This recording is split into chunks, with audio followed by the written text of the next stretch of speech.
Well, hello to everybody, or anybody who might be watching this, if people are watching this, whatever, whoever's watching this. So, today I'm going to describe the workout first, and then I'm going to describe what I'm actually doing, or why I have you with me throughout this workout. So, today what I want to do, today is like my athletic and conditioning day. So I just did a bunch of sprints before, I did some bounds for 2 sets of 20 yards, I did sled resisted sprints, so I was running with the sled right around my waist, it was dragging right behind me.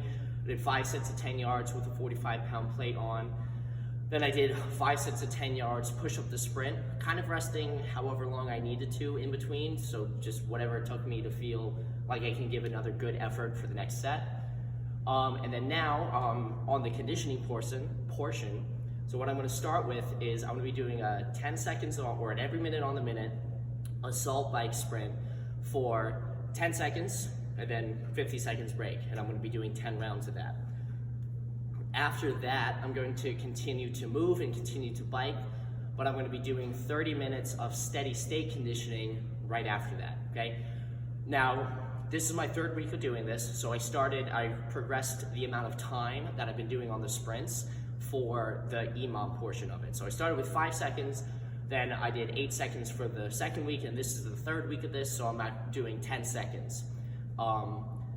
So with the 8 seconds, or doing it for the 8 seconds, by the end of the 10 rounds, I definitely was hurting pretty good. So I needed a little bit of a cool down period before I actually started to try to do the steady state cardio at a decent pace, because I'm not just like moving nice and easy on that. I am trying to maintain a certain pace, about 20 miles an hour, 21 miles an hour, and then as I get a little bit closer to the end, I'm trying to bump that up to do like negative splits.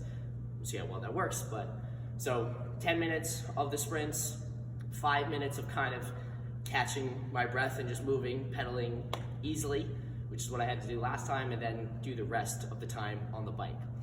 But what I'm going to do is in between the 10-second sprints, I'm going to kind of give you my thoughts on a couple things.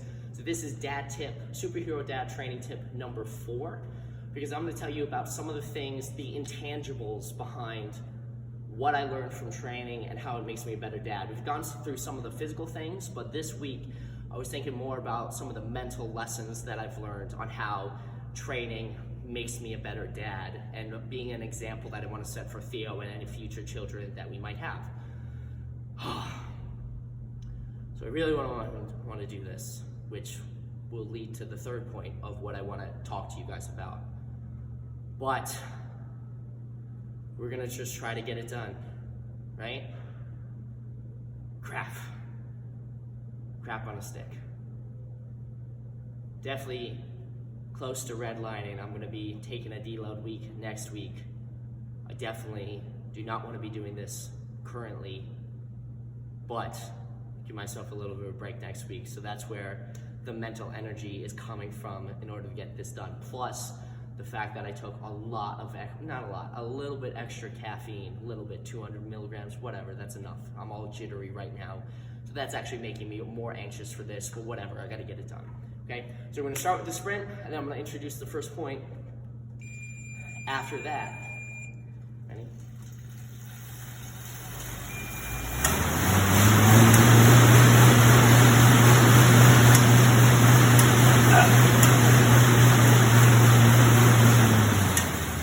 Okay, so the first point that I want to talk to you about is effort. So one of the things that I've learned from having training be a priority in my life is how to actually give full effort at something. Ooh, this is going to be tough to talk. So, full effort in something. Doing something, life is really hard and hard things are going to come your way. But being able to force yourself to do something that's tough, it's just like a whole nother level of effort, okay? Not a lot of people get that. We don't need to do tough things, okay? Hold on.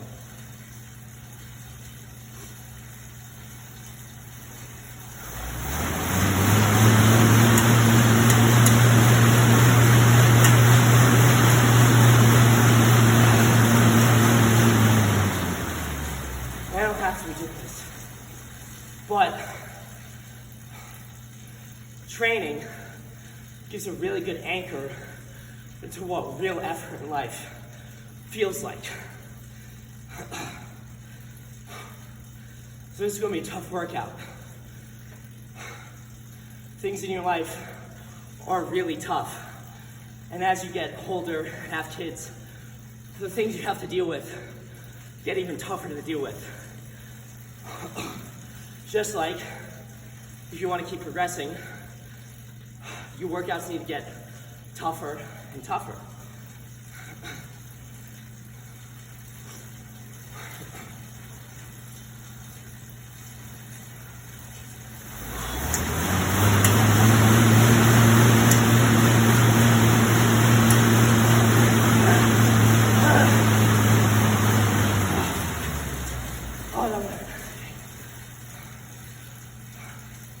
Your tolerance to handle stress needs to increase to handle the demands of life. An effort in the gym gives you a great perspective on that, what that's supposed to feel like. Hold on, I need to catch my breath.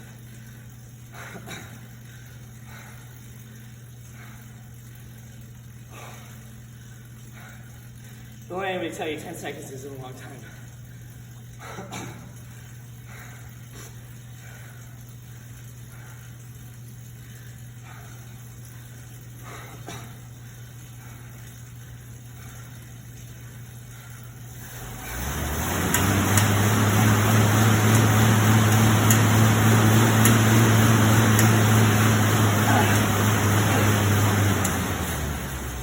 The next part.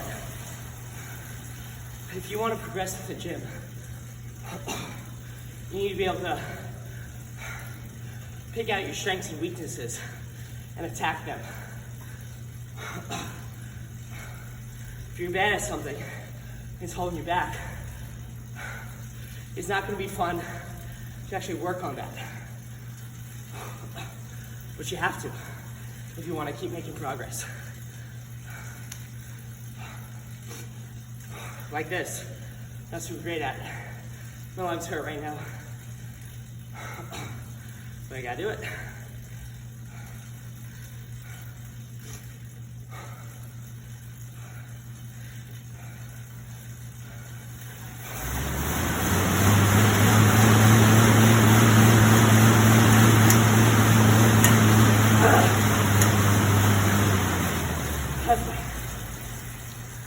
Recently, me and my wife had to figure out some financial problems, or a better way to handle our finances.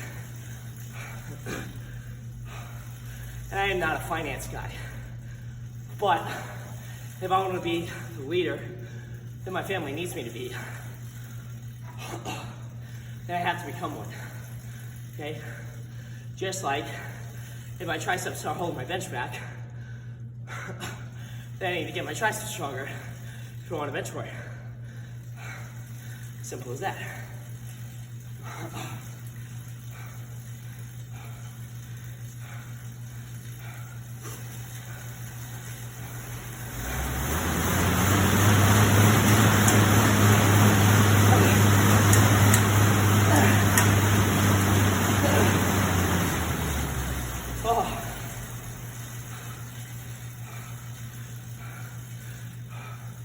I'll take a little minute off here. Catch myself. Almost done. 4 rounds left. The last part is learning how to suck it the fuck up, which is very fitting. I think my favorite one of this I want to talk to you guys today about.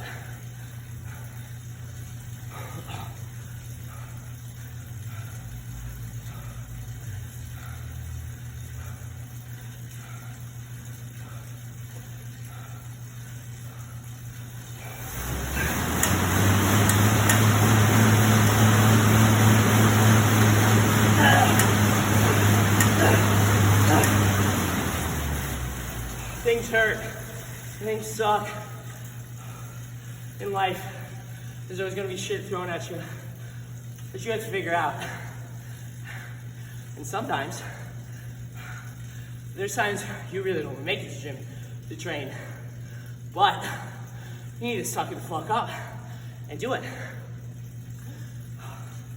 There's times when you don't want to get out of bed because the alarm's too early and you're really tired. And maybe you guys didn't sleep well last night. Guess what? You know, my butt hurts. You need to suck it the fuck up, okay?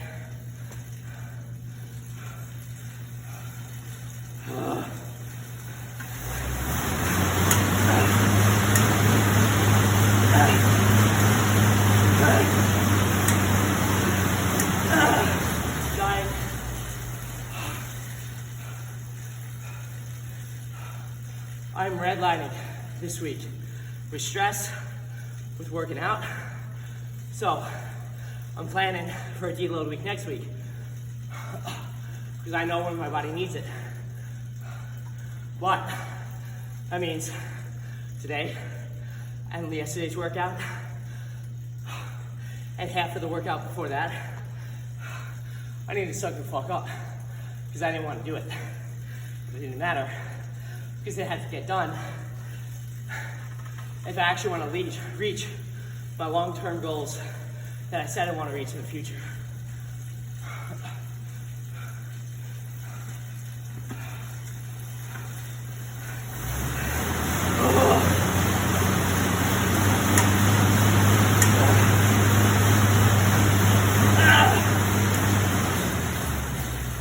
Oh, one more.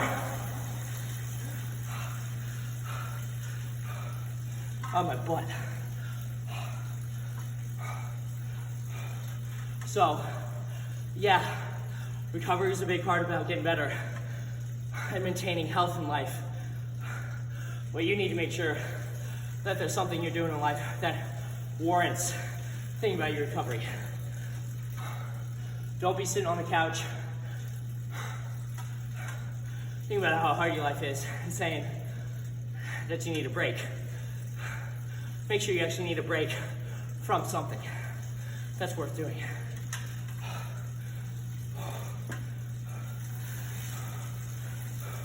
Last one.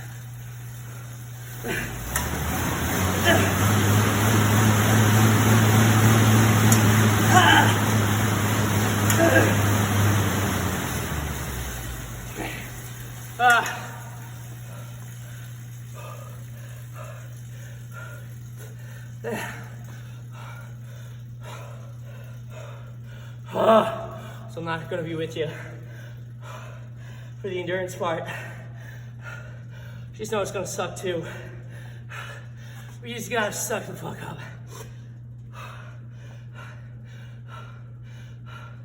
You can't teach or ask your kid to do any of those three things.